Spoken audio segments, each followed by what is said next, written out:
मोदी साहब, एडवांस में आपको बता रहा हूँ, बगैर मार खाए बड़ी कुट पड़नी है, ये हरकत मत करना।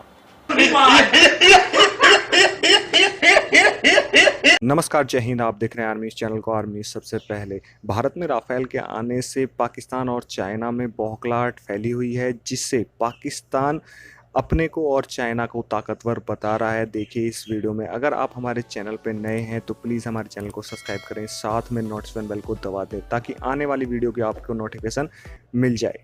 सबसे खतरनाक तनाज़ा दुनिया के दो सबसे बड़ी आबादी और एटमी ताकत रखने वाले ममालिक चाइना और भारत के दरमियान चल रहा है। चाइना बहुत अरसे तक दुनिया के नक्शे पर वो मुल्क था जो खामोशी से अपनी तरक्की में लगा रहा और उसने कभी किसी तनाज़े में बराह रास्त हिस्सा ही नहीं लिया।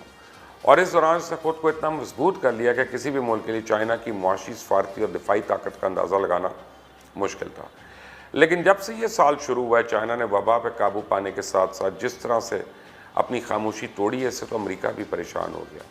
इस वक्त चाइना के सदर शी जिनपिंग के बारे में कहा जाता है कि वो माजी के रहनुमाओं के मुकाबले में बहुत ताकतवर और जारे हैं, और ये उन्होंने हर कदम पर अमेरिका को जवाब दे के साबित कर दिया है कि अगर कोई भी मुल्क चाइना से पंगा लेता है तो इसको ईंट का जवाब पत्थर से मिलेगा। लेकिन भारत ये समझने से कासिर है। वो समझता है कि 5 राफेल तैयारे हासिल कर लेने के बाद वो शायद चाइना को दबा लेगा।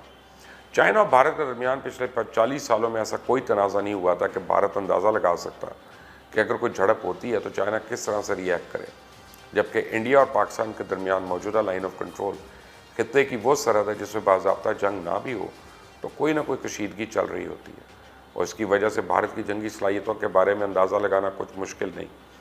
वैसे भी चाइना तमाम सूरत हाल पर हमेशा से बहुत ही गहरी नज़र रखता आया।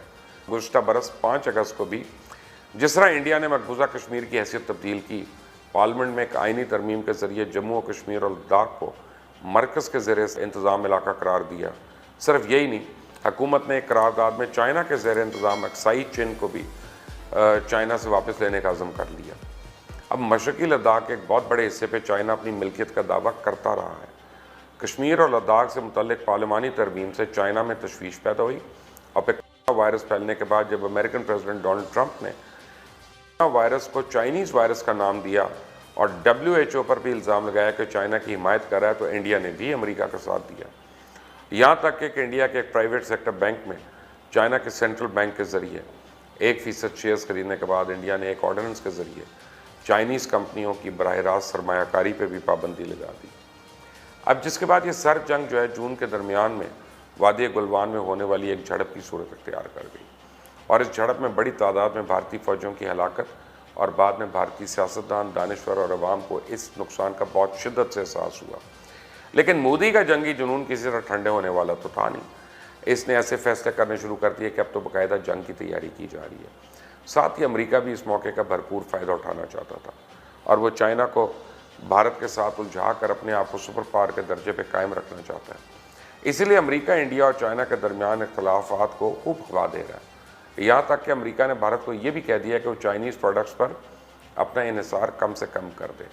अब इस लड़ाई में कुछ दिन तक तो ऐसा लग रहा था कि भारत का फोकस पाकिस्तान से शिफ्ट होके सिर्फ चाइना पे है, लेकिन राफेल प्लेन्स मिलने के बाद और फ्रांस से हैमर मिसाइल्स का मुआहदा होने के बाद भारत ने रूस से 21 इजाफी MiG-29 जो हैं और 12 सुखोई Su-30 और Mk-1 जंगी तैयारे खरीदने का भी फैसला कर लिया।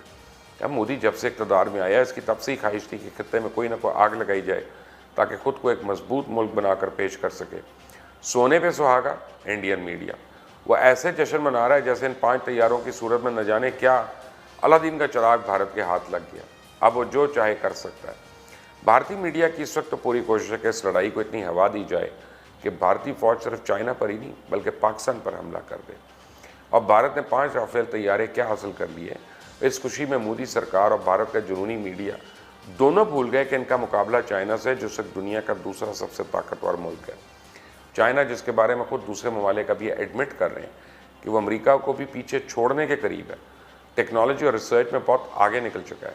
इंडिया अपने सारे जंगी साजो सामान दूसरे मुल्कों से खरीदता है, इसका बोझ इसके गरीब, वहाँ के गरीब अवाम और गिरती हुई मीशत पर पड़ता है, जबकि चाइना अपनी जंगी तैयारा बरदार बहरी जहाज़, आबदोज़ें, बंदूकें, तोपें, टैंक्स सब कुछ खुद तैयार करता है।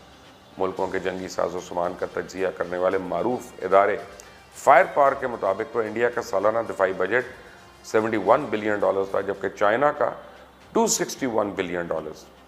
इंडियन फौज में तकरीबन 14,40,000 फौजी हैं, जबकि चाइना में 21,83,000 फौजी हैं और पाकिस्तान में ये तादाद 6.25 लाख है।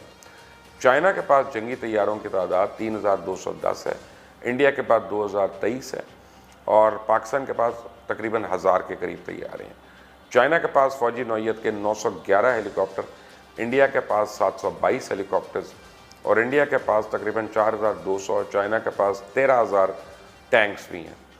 चाइना के पास 40,000 बख्तरबंद गाड़ियाँ और इंडिया के पास ये तादाद 6,686 है।